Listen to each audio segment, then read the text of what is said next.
Isaiah chapter 9. Nevertheless, there will be no more gloom for those in distress.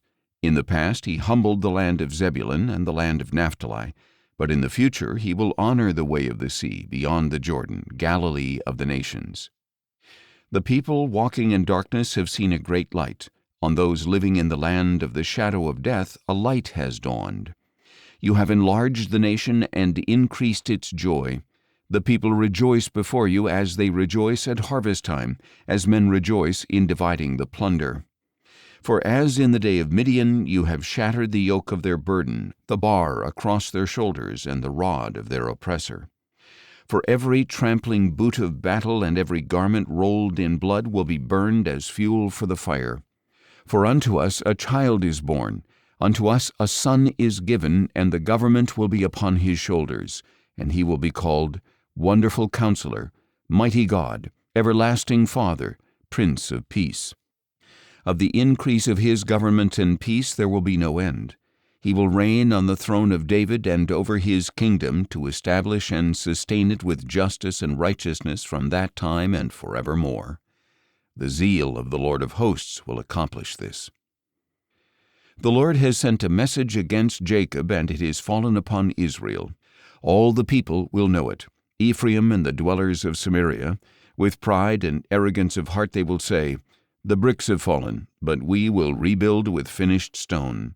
The sycamores have been felled, but we will replace them with cedars.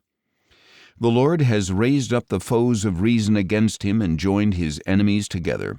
Aram from the east and Philistia from the west have devoured Israel with open mouths. Despite all this, his anger is not turned away. His hand is still upraised. But the people did not return to him who struck them. They did not seek the Lord of hosts. So the Lord will cut off Israel's head and tail, both palm branch and reed, in a single day. The head is the elder and honorable man, and the tail is the prophet who teaches lies. For those who guide this people mislead them, and those who mislead are swallowed up. Therefore the Lord takes no pleasure in their young men.